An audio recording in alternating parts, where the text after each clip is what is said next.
जो भाई एनए की तैयारी कर रहे हैं उनका एग्जाम अगले महीने लगा हुआ, तो ये सारे क्वेश्चन आप नोट करते जाइएगा। हम आपको टोटल 1200 से ज्यादा क्वेश्चन आपको नोट कराने वाले हैं। आप जब भी एनए का एग्जाम देने जाएंगे वहां पे आपको यही सारे क्वेश्चन देखने को मिल जाएंगे। आरबी एग्जाम में क्या होता है, सबसे ज्यादा रिपीटेड क्वेश्चन आपसे पूछे जाते हैं वहां पे। और ये पार्ट 7 अगर आपने पहले वाले पार्ट नहीं देखे, आप प्लेलिस्ट में जाकर पहले वाले पार्ट लिख देख लेना और सारे क्वेश्चन आप नोट करते जाना, उसके बाद एग्जाम देने जाना अपना। तो आइए स्टार्ट करते हैं और सॉल्व कराते हैं आपको एनए के एग्जाम में आए हुए क्वेश्चनों को। सबसे पहले हम आपको बायोलॉजी के 10 क्वेश्चन सॉल्व कराने वाले हैं। आप ये जो पहला क्वेश्चन देख रहे हैं, ये क्वेश्चन आपका आया था एआरओ जबलपुर में 2015 वाले एनए के एग्जाम में पूछा गया था। और इसमें पूछा क्या गया था, अगर कचरा पानी पीने के पानी में मिल जाए तो कौन सी बीमारी फैलेगी। और जो हमारे 4 ऑप्शन दिए गए थे, पहला था हमारा स्कर्वी, दूसरा था मलेरिया, तीसरा था टाइफाइड और चौथा क्या था एनीमिया। तो इसका सही आंसर कितना हो जाएगा, इसमें जिन भाइयों का आंसर निकल के आ रहा है ऑप्शन नंबर सी उनका बिल्कुल सही आंसर हो जाएगा। यानी कि अगर कचरा पीने के पानी में मिल जाए तो कौन सी बीमारी फैलेगी, तो फैलेगी टाइफाइड। यानी ऑप्शन नंबर सी आपका बिल्कुल सही आंसर आपका हो जाएगा। और उसके बाद जो हमारा अगला क्वेश्चन था, क्वेश्चन नंबर 2 था। इसमें हमसे पूछा गया था जीवाश्म का अध्ययन क्या कहा जाता है। और यह क्वेश्चन आपका एआरओ जबलपुर में 2015 वाले एनए के एग्जाम में आया था। और जो हमारे 4 ऑप्शन दिए गए थे, पहला था हमारा हेतु विज्ञान, दूसरा था हमारा जीवाश्म विज्ञान, तीसरा था हमारा आचार शास्त्र और चौथा था कि हमारा मानव विज्ञान।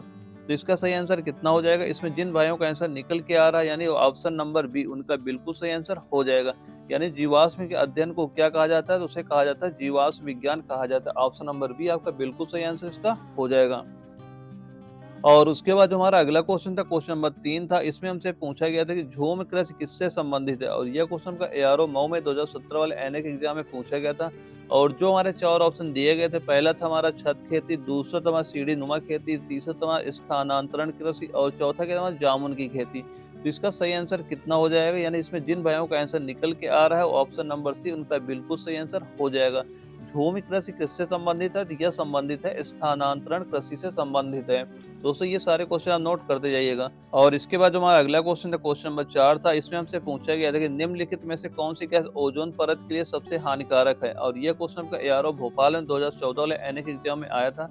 और जो हमारे 4 ऑप्शन दिए गए थे, पहला था हमारा क्लोरोफ्लोरोकार्बन, दूसरा था हमारा नाइट्रोजन ऑक्साइड, तीसरा था हमारा कार्बन डाइऑक्साइड और चौथा था हमारा सल्फर ऑक्साइड। तो इसका सही आंसर कितना हो जाएगा, इसमें जिन भाइयों का आंसर निकल के आ रहा है ऑप्शन नंबर ए यानी उनका बिल्कुल सही आंसर हो जाएगा।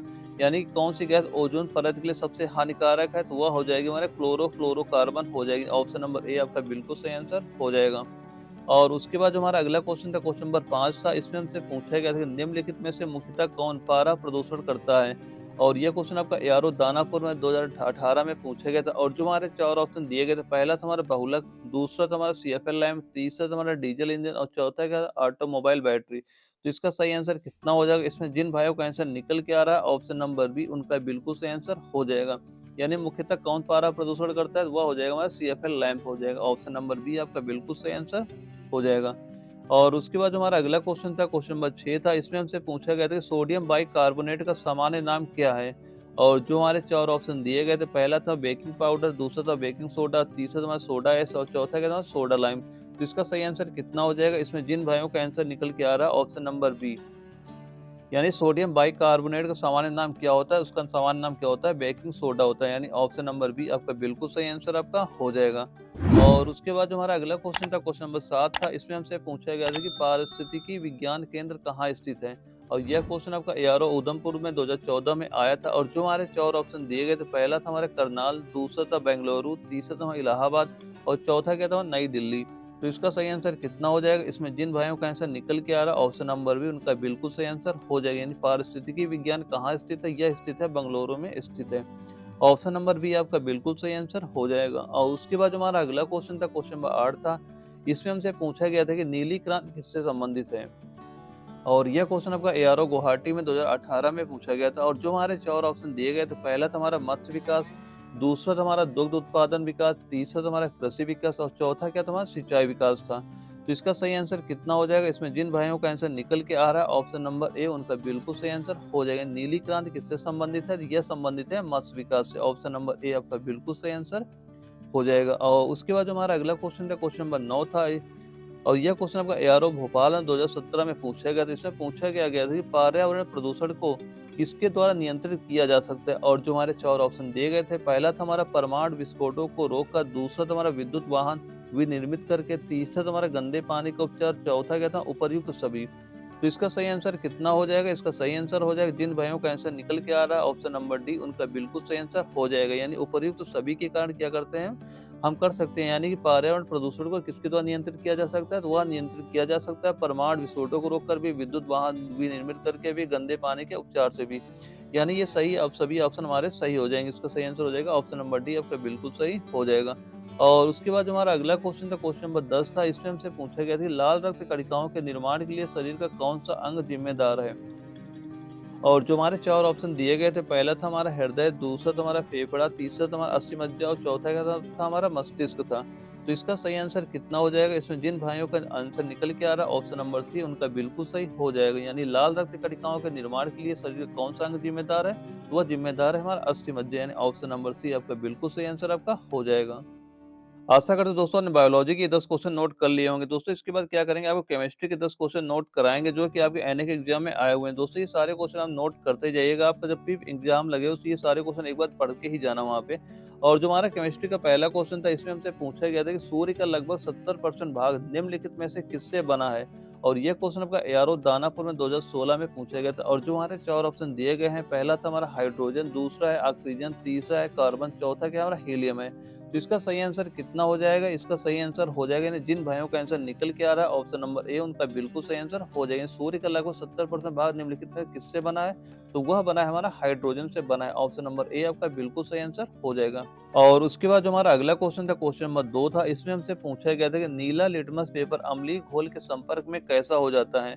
और जो हमारे 4 ऑप्शन दिए गए थे, पहला था हमारा पीला, दूसरा था भूरा, तीसरा था हरा, चौथा क्या था लाल था। तो इसका सही आंसर कितना हो जाएगा? इसमें जिन भाइयों का आंसर निकल के आ रहा है ऑप्शन नंबर डी, उनका बिल्कुल सही आंसर हो जाएगा। यानी नीला लिटमस पेपर अम्लीय घोल के संपर्क में कैसा हो जाता है? वह हो जाता है लाल हो जाता है, यानी ऑप्शन नंबर डी आपका बिल्कुल सही हो जाएगा। और उसके बाद हमारा अगला क्वेश्चन था, क्वेश्चन नंबर 3 था। इसमें हमसे पूछा गया था कि डिटर्जेंट पाउडर में कौन सा प्रमुख रसायन मौजूद होता है? और जो हमारे 4 ऑप्शन दिए गए थे, पहला था हमारा हाइड्रोक्लोरिक एसिड, दूसरा था हमारा कैल्शियम कार्बोनेट और तीसरा था हमारा सोडियम कार्बोनेट और चौथा क्या था हमारा सोडियम अल्काइन सल्फेट। तो इसका सही आंसर कितना हो जाएगा? इसमें जिन भाइयों का आंसर निकल के आ रहा है ऑप्शन नंबर सी, उनका बिल्कुल सही आंसर हो जाएगा। यानी डिटर्जेंट पाउडर में कौन सा प्रमुख रसायन मौजूद होता है? तो वह हो जाएगा हमारा सोडियम कार्बोनेट हो जाएगा। ऑप्शन नंबर सी आपका बिल्कुल सही आंसर इसका हो जाएगा। और उसके बाद जो हमारा अगला क्वेश्चन था, क्वेश्चन नंबर 4 था। इसमें हमसे पूछा गया था कि निम्नलिखित में से किस धातु में गैलेना नामक अयस्क होता है? और यह क्वेश्चन आपका एआरओ जम्मू कश्मीर में आया, 2018 वाले पेपर में आया था। और जो हमारे 4 ऑप्शन दिए गए हैं, पहला था हमारा निकेल, दूसरा है तांबा, तीसरा है सीसा, चौथा है लोहा। तो इसका सही आंसर कितना हो जाएगा? इसमें जिन भाइयों का आंसर निकल के आ रहा है ऑप्शन नंबर सी, उनका बिल्कुल सही आंसर हो जाएगा। यानी किस धातु में गैलेना नामक अयस्क होता है? तो वह हो जाएगा हमारा सीसा धातु, यानी ऑप्शन नंबर सी आपका बिल्कुल सही आंसर हो जाए। दोस्तों ये सारे क्वेश्चन आप नोट करते जाइएगा। और जो हमारा अगला क्वेश्चन था, क्वेश्चन नंबर 5 था। इसमें हमसे पूछा गया था कि कृत्रिम वर्षा के लिए प्रयोग किए जाने वाला रासायनिक द्रव्य है। और यह क्वेश्चन का एआरओ दानापुर में 2017 में पूछा गया था। और जो हमारे 4 ऑप्शन दिए गए थे, पहला था हमारा सिल्वर आयोडाइड और दूसरा था हमारा सोडियम क्लोराइड और तीसरा था हमारा सूखी बर्फ और चौथा क्या था उपर्युक्त सभी। तो इसका सही आंसर कितना हो जाएगा? इसमें जिन भाइयों का आंसर निकल के आ रहा है ऑप्शन नंबर डी, उनका बिल्कुल सही आंसर हो जाएगा। यानी कृत्रिम वर्षा के लिए प्रयोग किए जाने वाले रासायनिक द्रव्य कौन से होते हैं? ये सभी हो जाते हैं। यानी सिल्वर आयोडाइड भी हो जाएगा, सोडियम क्लोराइड भी हो जाएगा, सूखी बर्फ भी हो जाएगा। यानी ऑप्शन नंबर डी आपका बिल्कुल सही आंसर आपका हो जाएगा। और उसके बाद हमारा अगला क्वेश्चन आता है, क्वेश्चन नंबर 6 आता है। इसमें हमसे पूछा गया था कि पाइराइट अयस्क को जलाने में कौन सी गैस मिलती है? और जो हमारे 4 ऑप्शन दिए गए थे, पहला ऑप्शन था हमारा कार्बन डाइऑक्साइड गैस, दूसरा था हमारा नाइट्रस ऑक्साइड गैस, तीसरा था हमारा सल्फर डाइऑक्साइड गैस और चौथा क्या था हमारा नाइट्रोजन डाइऑक्साइड गैस। तो इसका सही आंसर कितना हो जाएगा? इसमें जिन भाइयों का आंसर निकल के आ रहा है ऑप्शन नंबर सी, उनका बिल्कुल सही आंसर हो जाएगा। यानी पाइराइट अयस्क को जलाने में कौन सी गैस निकलती है? तो निकलती है सल्फर डाइऑक्साइड गैस निकलती है। यानी ऑप्शन नंबर सी आपका बिल्कुल सही आंसर हो जाएगा। और उसके बाद जो हमारा अगला क्वेश्चन था, क्वेश्चन नंबर 7 था। इसमें हमसे पूछा गया था कि पीतल किसका मिश्रण होता है? और जो हमारे 4 ऑप्शन दिए गए थे, पहला था हमारा तांबा और टिन का, दूसरा था हमारा टिन और सीसा का, तीसरा था हमारा तांबा और जिंक का और चौथा क्या था हमारा तांबा, टिन और जिंक का। तो इसका सही आंसर कितना हो जाएगा? इसमें जिन भाइयों का आंसर निकल के आ रहा है ऑप्शन नंबर सी, उनका बिल्कुल सही आंसर हो जाएगा। यानी पीतल किसका मिश्रण होता है? तो यह मिश्रण होता है तांबा और जिंक का। यानी ऑप्शन नंबर सी आपका बिल्कुल सही हो जाएगा। और उसके बाद जो हमारा अगला क्वेश्चन आता है, क्वेश्चन नंबर 8 आता है। इसमें हमसे पूछा गया था कि पानी में घुली हुई कौन सी गैस उसे क्षारीय बनाती है? और जो हमारे 4 ऑप्शन दिए गए थे, पहला था हमारा अमोनिया, दूसरा था हमारा सल्फर डाइऑक्साइड, तीसरा था हमारा हाइड्रोजन, चौथा क्या था हमारा कार्बन डाइऑक्साइड। तो इसका सही आंसर कितना हो जाएगा? इसमें जिन भाइयों का आंसर निकल के आ रहा है ऑप्शन नंबर ए उनका बिल्कुल सही आंसर हो जाएगा। यानी कि पानी में घुली हुई कौन सी गैस क्षारीय बनाती है? तो वह बनाती है अमोनिया गैस। यानी ऑप्शन नंबर ए आपका बिल्कुल सही आंसर हो जाएगा। और उसके बाद हमारा अगला क्वेश्चन था, क्वेश्चन नंबर 9 था। इसमें हमसे पूछा गया था कि शराब पीकर गाड़ी चलाने वाले ड्राइवरों की जांच करने के लिए पुलिस द्वारा प्रयुक्त श्वास विश्लेषक किस रासायनिक आधार पर कार्य करता है? और जो हमारे 4 ऑप्शन दिए गए थे, पहला था हमारा अम्ल क्षार अपक्रिया, दूसरा था हमारा संकलन अपक्रिया, तीसरा था हमारा रेडॉक्स अपक्रिया और चौथा क्या था? इनमें से कोई नहीं। तो इसका सही आंसर कितना हो जाएगा? इसमें जिन भाइयों का आंसर निकल के आ रहा है ऑप्शन नंबर सी उनका बिल्कुल सही आंसर हो जाएगा। यानी रेडॉक्स अपक्रिया बिल्कुल सही हो जाएगा। और उसके बाद हमारा अगला क्वेश्चन था, क्वेश्चन नंबर 10 था। इसमें हमसे पूछा गया था कि एक रेडियोधर्मी वस्तु की अर्धआयु 6 मास है, तो वस्तु का 3/4 हिस्सा कितने समय में बचेगा? और जो हमारे 4 ऑप्शन इसमें दिए गए थे, पहला था हमारा 7 था, दूसरा था 10 था, तीसरा था 12 था और चौथा क्या था? इनमें से कोई नहीं। तो इसका सही आंसर कितना हो जाएगा? इसका सही आंसर हो जाएगा 12 मास। यानी कि ऑप्शन नंबर हमारा सी बिल्कुल सही आंसर इसका आपका हो जाएगा। यानी कि 10 का आंसर कितना हो जाएगा? ऑप्शन नंबर सी आपका बिल्कुल सही आंसर हो जाएगा। और जो भाई आर्मी एनए के नोट्स लेना चाहते हैं और उनका एग्जाम बहुत पास आ गया और इतना टाइम बिल्कुल नहीं बचा है कि वो नोट्स बना सके, तो दोस्तों यह नोट्स उनके लिए बहुत ही जरूरी है। हम आपको इस नोट्स में बायोलॉजी के, केमिस्ट्री के, फिजिक्स के और जीके जीएस के इन सभी के एनए के एग्जाम में आए हुए सभी के 1,000 क्वेश्चन से ज्यादा आपको प्रोवाइड कराएंगे। और सभी सब्जेक्ट के नोट्स यानी जैसे बायोलॉजी हो गया, हमारा केमिस्ट्री हो गया, मैथ हो गया, इन सभी के नोट्स आपको हैंड राइटिंग में प्रोवाइड करा दूंगा। वहीं दोस्तों अगर आप ये नोट्स तैयार कर लेते हैं तो आप 40 से ज्यादा क्वेश्चन बहुत ही आसानी से कर सकते हैं। तो देर किस बात की, दिए गए व्हाट्सएप नंबर पर अभी संपर्क करें। वहीं दोस्तों आशा करता हूँ केमिस्ट्री के 10 क्वेश्चन नोट कर लिए होंगे। इसके बाद क्या करेंगे, आपको फिजिक्स के 10 क्वेश्चन आपको सॉल्व कराने वाला हूं, जो कि एनए के एग्जाम में पूछे गए थे। और जिसमें हमारा पहला क्वेश्चन था कि न्यूक्लियर त्रिज्या को अभिव्यक्त करने के लिए सबसे उपयुक्त यूनिट क्या है? और जो हमारे 4 ऑप्शन दिए गए थे, पहला था हमारा एंगस्ट्रॉम, दूसरा था हमारा नैनोमीटर, तीसरा था हमारा फर्मी, चौथा क्या था? माइक्रोन था। तो इसका सही आंसर कितना हो जाएगा? इसमें जिन भाइयों का आंसर निकल के आ रहा है ऑप्शन नंबर ए उनका बिल्कुल सही आंसर हो जाएगा। न्यूक्लियर त्रिज्या को अभिव्यक्त करने के लिए सबसे उपयुक्त यूनिट क्या हो जाएगी? हमारी एंगस्ट्रॉम हो जाएगी। ऑप्शन नंबर ए आपका बिल्कुल सही हो जाएगा। और उसके बाद हमारा अगला क्वेश्चन था, क्वेश्चन नंबर 2 था। इसमें हमसे पूछा गया था कि सुपर कंडक्टर ऐसे पदार्थ होते हैं, और यह क्वेश्चन आपका एआरओ अहमदनगर में 2015 में पूछा गया था।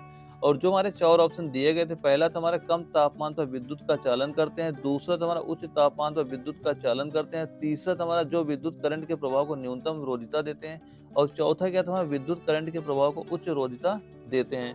तो इसका सही आंसर कितना हो जाएगा? इसमें जिन भाइयों का आंसर निकल के आ रहा है ऑप्शन नंबर सी उनका बिल्कुल सही आंसर हो जाएगा। यानी सुपर कंडक्टर ऐसे पदार्थ होते हैं जो विद्युत करंट के प्रभाव को न्यूनतम रोधिता देते हैं। यानी ऑप्शन नंबर सी आपका बिल्कुल सही आंसर इसका हो जाएगा। और उसके बाद जो हमारा अगला क्वेश्चन था, क्वेश्चन नंबर 3 था। इसमें हमसे पूछा गया था कि निम्नलिखित में से कौन सा अच्छा विद्युत चालक है? और जो हमारे 4 ऑप्शन दिए गए थे, पहला था हमारा ग्रेफाइट, दूसरा था हमारा हीरा, तीसरा था पीट और चौथा क्या था? लकड़ी का कोयला। जिसका सही आंसर कितना हो जाएगा? इसमें जिन भाइयों का आंसर निकल के आ रहा है ऑप्शन नंबर ए उनका बिल्कुल सही आंसर हो जाएगा। यानी कि कौन सा अच्छा विद्युत चालक है? तो वह हो जाएगा हमारा ग्रेफाइट हो जाएगा। ऑप्शन नंबर ए आपका बिल्कुल सही आंसर इसका हो जाएगा। और उसके बाद जो हमारा अगला क्वेश्चन था, क्वेश्चन नंबर 4 था। इसमें हमसे पूछा गया था जल विद्युत केंद्र में टरबाइन किससे चलते हैं? और जो हमारे 4 ऑप्शन दिए गए थे, पहला तो हमारा कोयले के जलने से, दूसरा तो हमारा पानी के बहने से और तीसरा तो हमारा डीजल के जलने से और चौथा क्या था? हमारा लोहे के उत्पादन से। तो इसका सही आंसर कितना हो जाएगा? इसमें जिन भाइयों का आंसर निकल के आ रहा है ऑप्शन नंबर बी उनका बिल्कुल सही हो जाएगा। यानी जल विद्युत केंद्र में टरबाइन किससे चलते हैं? वो चलते हैं पानी के बहने से। ऑप्शन नंबर बी आपका बिल्कुल सही हो जाएगा। और उसके बाद जो हमारा अगला क्वेश्चन आता है, क्वेश्चन नंबर 5 आता है। इसमें हमसे पूछा गया था कि रेक्टिफायर्स का उपयोग किसको कन्वर्ट करने के लिए किया जाता है? और जो हमारे 4 ऑप्शन दिए गए थे, पहला तो हमारा कम वोल्टेज के लिए उच्च वोल्टेज, दूसरा तुम्हारा उच्च वोल्टेज के लिए कम वोल्टेज, तीसरा तुम्हारा एसी से डीसी और चौथा क्या तुम्हारा डीसी से एसी। तो इसका सही आंसर कितना हो जाएगा? इसमें जिन भाइयों का आंसर निकल के आ रहा है एसी से डीसी, यानी ऑप्शन नंबर सी इसका बिल्कुल सही आंसर हो जाएगा। रेक्टिफायर्स का उपयोग किसके लिए किया जाता है? वह किया जाता है एसी को डीसी में कन्वर्ट करने के लिए। ऑप्शन नंबर सी आपका बिल्कुल सही हो जाएगा। और उसके बाद हमारा अगला क्वेश्चन आता है, क्वेश्चन नंबर 6 आता है। इसमें हमसे पूछा गया था विद्युत शक्ति इकाई क्या होती है? और जो हमारे 4 ऑप्शन दिए गए थे, पहला था हमारा वाट, दूसरा था वोल्ट, तीसरा था हमारा किलोवाट घंटा और चौथा क्या था हमारा एम्पियर था। तो इसका सही आंसर कितना हो जाएगा? इसमें जिन भाइयों का आंसर निकल के आ रहा है ऑप्शन नंबर ए उनका बिल्कुल सही हो जाएगा। विद्युत शक्ति की इकाई क्या हो जाएगी? वाट हो जाएगी। ऑप्शन नंबर ए आपका बिल्कुल सही हो जाएगा। और उसके बाद हमारा अगला क्वेश्चन आया था, क्वेश्चन नंबर 7 था। इसमें हमसे पूछा गया था कि आकाश नीला क्यों दिखाई देता है? और जो हमारे 4 ऑप्शन दिए गए थे, पहला था हमारा क्या था, प्रकाश के परावर्तन के कारण, दूसरा था हमारा प्रकाश के प्रकीर्णन के कारण, तीसरा था हमारा प्रकाश के अपवर्तन के कारण और चौथा क्या था हमारा प्रकाश के परावर्तन के कारण।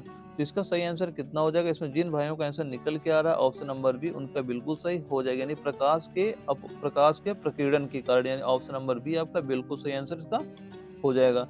और इसके बाद जो हमारा अगला क्वेश्चन था, क्वेश्चन नंबर 8 था। इसमें हमसे पूछा गया था कि मानो कि अभिनेत्र लेंस का पतला होने पर फोकस दूरी क्या होगी? और जो हमारे 4 ऑप्शन दिए गए थे, पहला था हमारा घट जाती है, दूसरा था हमारा थोड़ी सी कम हो जाती है और तीसरा क्या था हमारा समान रहती है और चौथा क्या था हमारा बढ़ जाती है। तो इसका सही आंसर कितना हो जाएगा? इसका सही आंसर हो जाएगा, जिन भाइयों का आंसर निकल के आ रहा है ऑप्शन नंबर डी उनका बिल्कुल सही आंसर हो जाएगा। मानो कि अभिनेत्र लेंस का पतला होने पर फोकस दूरी पर क्या प्रभाव पड़ता है? वो यानी कि वह बढ़ जाती है। ऑप्शन नंबर डी आपका बिल्कुल सही हो जाएगा।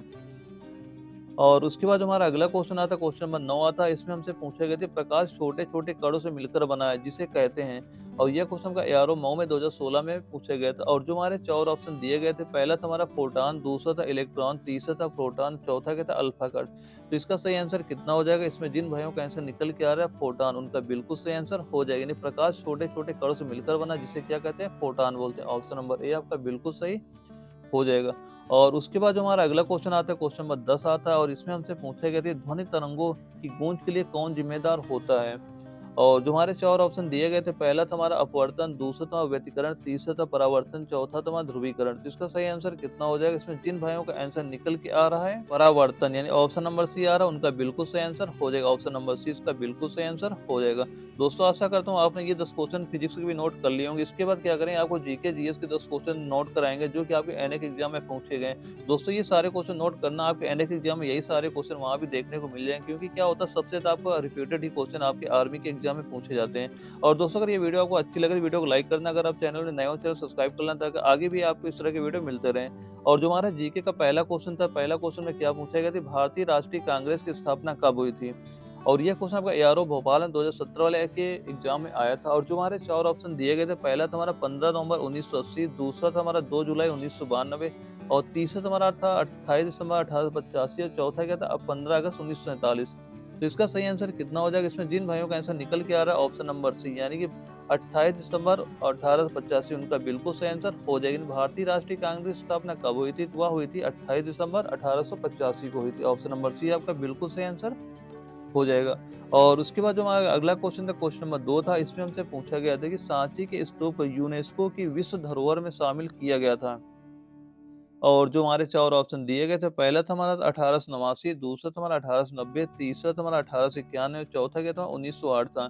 तो इसका सही आंसर कितना हो जाएगा? इसमें जिन भाइयों का आंसर निकल के आया ऑप्शन नंबर ए उनका बिल्कुल सही आंसर हो जाएगा। सांची के स्तूप को यूनेस्को की विश्व धरोहर में शामिल किया गया था, तो 1889 को शामिल किया गया। ऑप्शन नंबर ए आपका बिल्कुल सही आंसर हो जाएगा। और उसके बाद जो हमारा अगला क्वेश्चन आया, क्वेश्चन नंबर 3 था। इसमें हमसे पूछा गया था कि ख्वाजा मोइनुद्दीन चिश्ती की दरगाह कहाँ पर है? और जो हमारे 4 ऑप्शन दिए गए थे, पहला था हमारा अमृतसर, दूसरा था अजमेर, तीसरा है ग्वालियर, चौथा नई दिल्ली। तो इसका सही आंसर कितना हो जाएगा? इसमें जिन भाइयों का आंसर निकल के आ रहा है ऑप्शन नंबर बी, यानी अजमेर, उनका बिल्कुल सही आंसर हो जाएगा। ख्वाजा मोइनुद्दीन चिश्ती की दरगाह कहाँ पर है? तो वह स्थित है अजमेर में स्थित है। ऑप्शन नंबर बी आपका बिल्कुल सही हो जाएगा। और उसके बाद हमारा अगला क्वेश्चन है, क्वेश्चन नंबर 4 है। इसमें हमसे पूछा गया था संविधान दिवस कब मनाया जाता है? और जो हमारे 4 ऑप्शन दिए गए थे, पहला था हमारा 18 नवंबर को, दूसरा था 20 दिसंबर को, तीसरा था 15 सितंबर को और चौथा क्या था हमारा 26 नवंबर को। तो इसका सही आंसर कितना हो जाएगा? इसका सही आंसर हो जाएगा हमारा ऑप्शन नंबर डी 26 नवंबर को, यानी संविधान दिवस कब मनाया जाता है? तो वो मनाया जाता है 26 नवंबर को मनाया जाता है। ऑप्शन नंबर डी आपका बिल्कुल सही आंसर हो जाएगा। और उसके बाद जो हमारा अगला क्वेश्चन है, क्वेश्चन नंबर 5 है। इसमें हमसे पूछा गया था कि जादूगोड़ा की खाने किस खनिज के लिए प्रचलित हैं? और जो हमारे 4 ऑप्शन दिए गए थे, पहला था हमारा कॉपर, दूसरा है यूरेनियम, तीसरा है सिल्वर, चौथा है हमारा लौह अयस्क। तो इसका सही आंसर कितना हो जाएगा? इसमें जिन भाइयों का आंसर निकल के आ रहा है ऑप्शन नंबर बी, उनका बिल्कुल सही आंसर हो जाएगा। यानी जादूगोड़ा की खाने किसके लिए प्रसिद्ध है? तो वह प्रसिद्ध है यूरेनियम के लिए प्रचलित है, यानी ऑप्शन नंबर बी आपका बिल्कुल सही आंसर हो जाएगा। और उसके बाद जो हमारा अगला क्वेश्चन है, क्वेश्चन नंबर 6 है। इसमें हमसे पूछा गया था कि सुपरसोनिक मिसाइल कौन सी है? और जो हमारे 4 ऑप्शन दिए गए थे, पहला है पृथ्वी, दूसरा है नाग, तीसरा है अग्नि, चौथा है ब्रह्मोस। तो इसका सही आंसर कितना हो जाएगा? इसमें जिन भाइयों का आंसर निकल के आ रहा है ऑप्शन नंबर डी यानी ब्रह्मोस, उनका बिल्कुल सही आंसर हो जाएगा। सुपरसोनिक मिसाइल कौन सी हो जाएगी? वो होगी हमें ब्रह्मोस हो जाएगी। ऑप्शन नंबर डी आपका बिल्कुल सही हो जाएगा। और उसके बाद जो हमारा अगला क्वेश्चन था, क्वेश्चन नंबर 7 था, इसमें हमसे पूछा गया था कि तेलंगाना राज्य का गठन कब हुआ था? और जो हमारे 4 ऑप्शन दिए गए थे, पहला था हमारा 2 जुलाई 2014, दूसरा था हमारा 5 नवंबर 2016, तीसरा था हमारा 2 जून 2014 और चौथा क्या था 5 नवंबर 2015। तो इसका सही आंसर कितना हो जाएगा? इसमें जिन भाइयों का आंसर निकल के आ रहा है ऑप्शन नंबर सी, उनका बिल्कुल सही आंसर हो जाएगा। यानी तेलंगाना राज्य गठन कब हुआ था? तो वह हुआ था 2 जून 2014 को हुआ था। ऑप्शन नंबर सी आपका बिल्कुल सही हो जाएगा। और उसके बाद जो हमारा अगला क्वेश्चन था, क्वेश्चन नंबर 8 था, इसमें हमसे पूछा गया था भारत में सबसे बड़ा सोने का उत्पादक राज्य कौन-सा है? और जो हमारे 4 ऑप्शन दिए गए थे, पहला था हमारा उड़ीसा, दूसरा है कर्नाटक, तीसरा है गुजरात, चौथा है झारखंड। तो इसका सही आंसर कितना हो जाएगा? इसमें जिन भाइयों का आंसर निकल के आ रहा है ऑप्शन नंबर बी, उनका बिल्कुल सही हो जाएगा। यानी कि भारत में सबसे बड़ा सोने का उत्पादक राज्य कौन-सा हो जाएगा? वह हो जाएगा हमारा कर्नाटक राज्य हो जाएगा। ऑप्शन नंबर बी आपका बिल्कुल सही हो जाएगा। और उसके बाद जो हमारा अगला क्वेश्चन है, क्वेश्चन नंबर 9 है, इसमें हमसे पूछा गया था कि राज्यसभा में अधिकतम कितने सदस्य हो सकते हैं? और जो हमारे 4 ऑप्शन दिए गए थे, पहला था हमारा 250, दूसरा था 360 और तीसरा था हमारा 220 और चौथा क्या था 420। तो इसका सही आंसर कितना हो जाएगा? इसमें जिन भाइयों का आंसर निकल के आ रहा है ऑप्शन नंबर ए, उनका बिल्कुल सही आंसर हो जाएगा। यानी राज्यसभा में अधिकतम कितने सदस्य हो सकते हैं? तो वह हो सकते हैं हमारे 250 हो सकते हैं। ऑप्शन नंबर ए आपका बिल्कुल सही हो जाएगा। और उसके बाद जो हमारा अगला क्वेश्चन था, क्वेश्चन नंबर 10 था, इसमें हमसे पूछा गया था कि सुकन्या समृद्धि योजना का शुभारंभ किसने किया था? और जो हमारे 4 ऑप्शन दिए गए थे, पहला था नरेंद्र मोदी, दूसरा था मनमोहन सिंह, तीसरा इंदिरा गांधी, चौथा अखिलेश सिंह यादव। तो इसका सही आंसर कितना हो जाएगा? यानी सुकन्या समृद्धि योजना का शुभारंभ किसने किया था? तो उसका शुभारंभ किसने किया था? यानी ऑप्शन नंबर ए बिल्कुल सही आंसर हो जाएगा, यानी नरेंद्र मोदी ने किया था। ऑप्शन नंबर ए आपका बिल्कुल सही आंसर आपका हो जाएगा।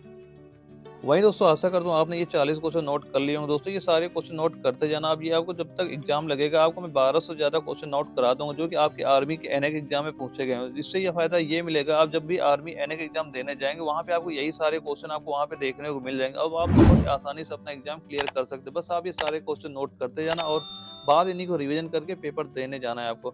और जो भाई नोट्स लेना चाहते हो दिए गए व्हाट्सएप नंबर पे संपर्क करके नोट्स ले सकते हैं। और दोस्तों अगर ये वीडियो आपको अच्छी लगे तो वीडियो को लाइक करना और अगर आप चैनल नए हो चैनल सब्सक्राइब करना ताकि आगे भी चल के आपको इस तरह के वीडियो मिलते रहे। ओके दोस्तों, मिलते हैं अगले वीडियो में, तब तक के लिए जय हिंद, वंदे मातरम।